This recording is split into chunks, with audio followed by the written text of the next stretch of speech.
जी आगे बढ़ो, हम तुम्हारे साथ हैं। कश्मीर नेशनल कांग्रेस जिंदाबाद। मजा ही नहीं आ रहा।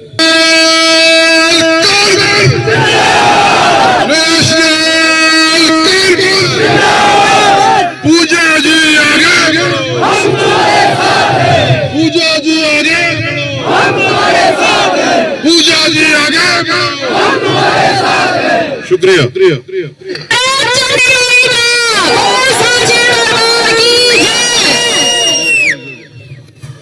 माननीय हमारे सजा साहब जी, पाड़ा के हमारे ब्लॉक प्रेसिडेंट जानकी जी, कांग्रेस के ब्लॉक प्रेसिडेंट बंगेल जी, सरपंच, बीडीसी, मेरे जितने वर्कर्स, महिलाएं, बुजुर्ग, पाड़ा से आए हुए दूर-दराज इलाकों से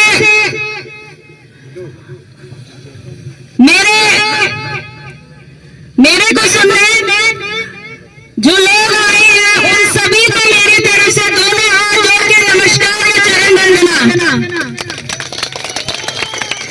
मैं पूजा ठाकुर पाड़ा नक्सली से आपकी प्रत्याशी नेशनल कॉन्फ्रेंस से सबसे पहले तो पार्टी का शुक्रिया अदा करना चाहूंगी कि एक राजपूत को चांस मिला है पाड़ा की इस धरती पे उनकी सेवा करने के लिए।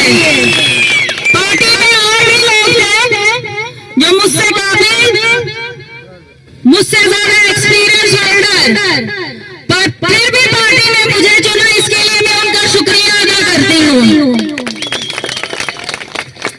मेरे पार्टी के लोगों, 4 साल से मैं भी डीडीसी चेयरपर्सन की कुर्सी में बैठी हूँ, और जो मैंने हाल न सिर्फ पाड़ा का पूरे डिस्ट्रिक्ट किश्तवाड़ का देखा कि यहाँ पे कितनी तानाशाही है, कितना दुख तकलीफ लोगों के अंदर है, जो बाहर दिखाना चाहते हैं पर अफसोस है वो दिखा भी नहीं सकते। डर खौफ के अंदर यहाँ पे लोग जी रहे हैं। सिर्फ एक आदमी जो वन आर्मी बनना चाहता है पूरे डिस्ट्रिक्ट किश्तवाड़ का, जो चाहता है कि सब मेरे अंडर है, पर वो दौर खत्म हो चुका है। उसका आखिरी पता जो पाड़ा से होगा वो पूजा ठाकुर खुद करेगी और यहाँ के लोग लड़ेंगे अपना वोट देकर मुझे विजयी बनाकर। मैं यहाँ के लोगों से सिर्फ इतना अनुरोध करूंगी कि ये 10 साल जिसमें ना ही आप लोगों की कोई तरक्की हुई और ना ही लोगों की गरीबी दूर हुई, जो जितना गरीब था वो उससे भी और गरीब हो गया, और चंद लोगों को यहाँ पे ठेकेदार बना के उनको करोड़पति बना दिया, और साथ में खुद भी करोड़पति बन गए। मैं आप लोगों से ये कहना चाहती हूँ कि अगर हमारी सरकार जो कि आ चुकी है, क्योंकि जिस तरह से लहर पूरे जम्मू कश्मीर में है, नेशनल कॉन्फ्रेंस का चीफ मिनिस्टर 8 अक्टूबर को कुर्सी में बैठने वाला है, और इसलिए मैं चाहती हूँ कि आप लोग हमको वहां पहुंचाएं ताकि जो लोग 10 सालों से सताए गए हैं उनकी आवाज बनकर वहां पे बात करो, और एक मसला जो हमारे पाड़ा नक्सली का है उसको हल करूं। मेरे पाड़ा के लोगों, हम लोग गाँव से हैं, हम लोग बड़े मेट्रोपॉलिटन सिटीज से नहीं हैं। हमें चाहिए भरपेट खाना, हमें चाहिए घर छत जिसमें हम अपना घर बसा के एक सुख शांति का जीवन बिता सके, पर इन्होंने राशन को छीनी, गरीबों के लिए जो नरेगा था उसको भी छीन लिया। आप देखेंगे सिर्फ बिल्डिंगों की इनॉग्रेशन हुई, कहते हैं हमने कॉलेज दिया, हमने ITI दिया, हमने बहुत कुछ दिया। अरे सिर्फ बिल्डिंगें खड़े करने से कॉलेजेस नहीं चलते हैं, उसके अंदर जो है वो स्टाफ होना चाहिए जो बच्चों को पढ़ाए,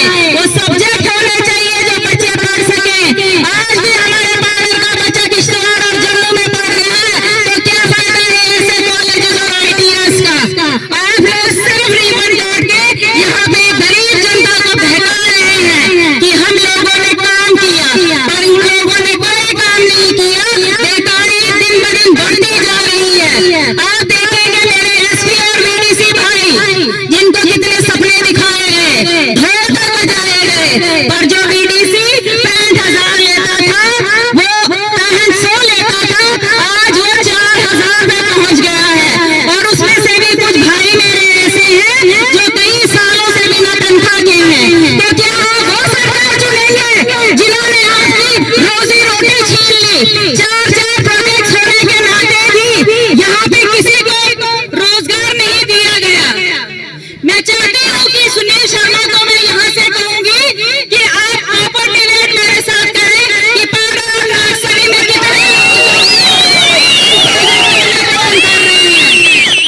कितनी नौकरियां उसने पाउडर और नर्सरी के लोगों को दी। अगर दी है तो मैं यही से अपना हटा कर देती हूँ, वो जीते हुए। पर उन्होंने ऐसा कुछ नहीं किया।